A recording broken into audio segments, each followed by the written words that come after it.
Zaki, selama ini tantangan Mas Zaki selama tinggal di negeri non muslim ini kan masih banyak ya. Nah, kira-kira ada korelasi nggak misalnya untuk kita ini bermuamalah dengan sesama non muslim baik di negeri kafir atau apa, mungkin bisa sharing lah di Jepang ya, di Jepang ya. Kan sharing teman-teman kan internasional nih. Itu Iya, gimana? betul. Kalau dari saya nih ya, kan saya di sini mahasiswa ya.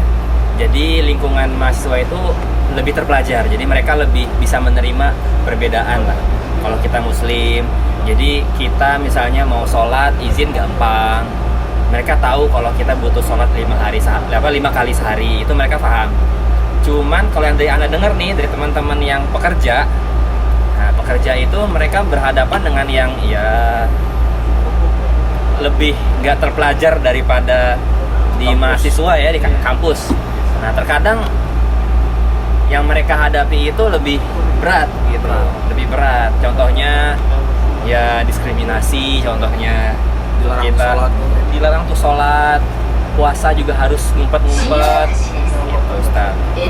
Terus juga kalau orang Jepang keseluruhan mereka tuh seperti takut dengan orang muslim. Jadi selama mereka tahu kalau ini muslim, contohnya dengan mas misalnya di jenggotnya itu ya, itu pasti orang ada rasa takut sedikit gitu, karena ya kita nggak bisa salahkan mereka. Iya, nggak bisa salahkan mereka karena media Jepang juga ya kan mirip-mirip dengan media luar juga, ISIS segala macam. Mungkin kira begitu. Kalau menurut pandangan secara Islam bagaimana? Ada contoh di zaman Rasulullah dulu bagaimana sikap kita sebagai? Kalau itu kita tanyakan ahlinya saja ini. Ada ahlinya di sini kan. Gimana Ustaz kira-kira Ustaz? Jadi kita sebagai orang muslim bagaimana bermuamalah dengan orang non muslim Ustaz atau orang kafir gitu Ustaz? Nah, jadi kalau kita berbicara tentang Islam, sebagaimana kita ketahui Islam itu kan agama yang sempurna. Al-yawma akmaltu lakum dinakum wa atmamtu alaikum ni'mati wa raditu lakum al-Islam dinan. Ya, yang mana semua syariat Islam mengatur dari segala sendi kehidupan manusia. Jangankan di antara manusia dengan manusia, ya, antara kita dengan makhluk yang tidak bisa terlihat pun sebenarnya diatur dalam Islam. Ya, Rasulullah mengatakan dalam hadisnya, la tastanju bil iraf wal idham fa innahu zada ikhwanukum minal jin. Jangan engkau cebok dengan tulang belulang karena itu merupakan makanan saudara kalian dari kalangan jin. Jadi makhluk yang nggak bisa lihat diatur dalam Islam. Ya, bahkan juga makhluk yang tidak punya akal.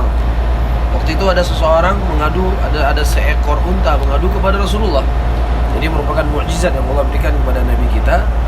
Dia mengatakan bahwasanya tuannya itu telah mempekerjakan dia dengan pekerjaan yang berat dan tidak memberikan makanan kepada yang cukup. Kemudian Rasulullah berkata, "Man rabbu hadzal ibil?" Siapa yang memiliki unta ini? Kemudian Rasulullah mengatakan, sesungguhnya unta ini telah mengadu kepada saya. Ya, maka jangan engkau membuat dia terlalu lelah dalam bekerja dan engkau berikan makanan yang cukup buat dia. Unta ya? Ya, ini menunjukkan kepada kita bagaimana kesempurnaannya Islam. Jadi nggak perlu orang-orang non-Islam mengajarkan kita bagaimana cara kita bertoleransi dengan orang-orang yang di luar Islam itu sendiri. Dalam Islam itu sudah sempurna. Ya, di dalam Islam orang kafir itu dibagi menjadi beberapa bagian. Ada orang kafir yang mereka berada di bawah pemerintahan muslimin. Ya, maka orang yang kafir seperti ini nggak boleh untuk kita memerangi mereka dan nggak boleh kita membunuh mereka.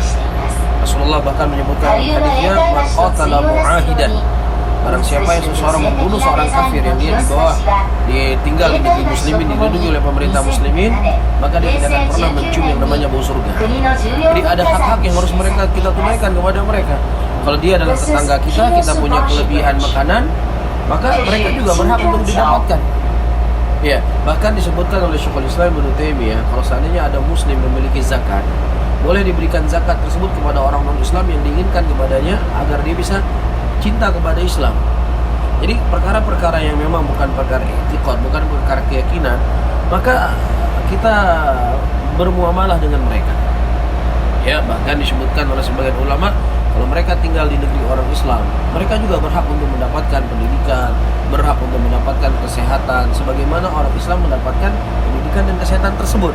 Tapi ketika sudah masuk dalam ruang lingkup i'tiqad, ruang lingkup agama, saya rasa bukan hanya Islam saja yang eksklusif dalam masalah ini. Bahkan di Jepang sendiri, di Tokyo, ya, atau di Amerika, atau di mana saja, boleh nggak dikeluarkan suara azan di luar dari masjid? Tidak boleh. Nggak boleh. Ini kan berarti kan ada batasan-batasan yang memang kita memang diikat. Apakah dalam agama mereka atau dalam agama kita? Kan seperti itu. Dan begitu juga hal yang lainnya. Ada perkara-perkara orang Islam itu tidak boleh melakukannya. Nah, kenapa ketika kita terapkan itu di negeri yang mayoritasnya orang Islam dianggap kita intoleransi? Ini kan tidak ada adilan, tidak fair ini namanya. Ya enggak? Nah, apa hal-hal yang memang itu adalah bagian dari agama mereka, udah kita nggak ada ikut campur di situ. Jadi saya tertarik ada ucapan seorang tokoh di Indonesia. Dia berkata yang namanya masalah keyakinan itu tidak ada toleransi. Ya, mereka merayakan Natal, kita merayakan Idul Fitri, kita nggak ada toleransi di situ. Yang toleransi yang disebutkan tadi, mereka punya sekolah, mereka punya dapat kesehatan, mereka kita punya makanan, kita berikan sama mereka. Ya, nah, adapun hal-hal yang memang itu bau agama mereka, lakum dinukum waliyadin. Agama kita, agama mereka adalah agama mereka. Jangan dicampur aduk di situ. Iya. Nah, yang kedua, ada orang kafir yang kafir itu harbi. Apa itu kafir harbi? Kafir harbi adalah kafir yang mereka memerangi muslimin. Dia datang ke negeri kita, dia mengusir kita. Ya, orang kafir seperti inilah yang diperintahkan oleh Allah Subhanahu wa taala untuk diperangi. Jadi bukan semua orang kafir. Dan saya rasa secara hukum internasional pun datang orang ke Jepang, orang Islam misalnya datang ke Jepang, menyerang Jepang misalnya, mereka lawan atau tidak? Mereka lawan. Orang datang ke Amerika, menyerang negara Amerika, dilawan atau tidak?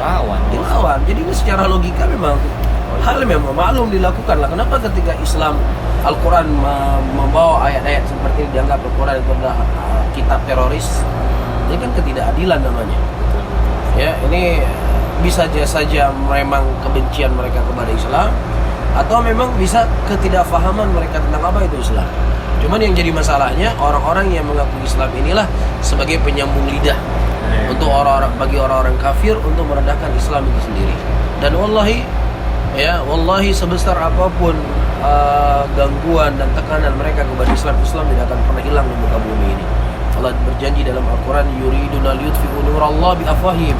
Mereka menginginkan untuk memadamkan cahaya Allah dengan lisan-lisan mereka, dan Allah tetap akan menyempurnakan agamanya. Secara logika, dari semenjak munculnya Islam, ya, begitu banyak tekanan-tekanan. Kalau Islam ini bukan datang dari Allah, dari langit ketujuh, maka agama ini akan hilang. Tapi karena memang agama inilah milik Allah, Allah yang menurunkan, dan Allah juga telah menjamin menjaganya. Sebesar apapun gangguan pada Islam nggak pernah hilang. Nah, dari kemuliaan Islam, mudah-mudahan Allah Subhanahu wa taala wafatkan kita. Amin.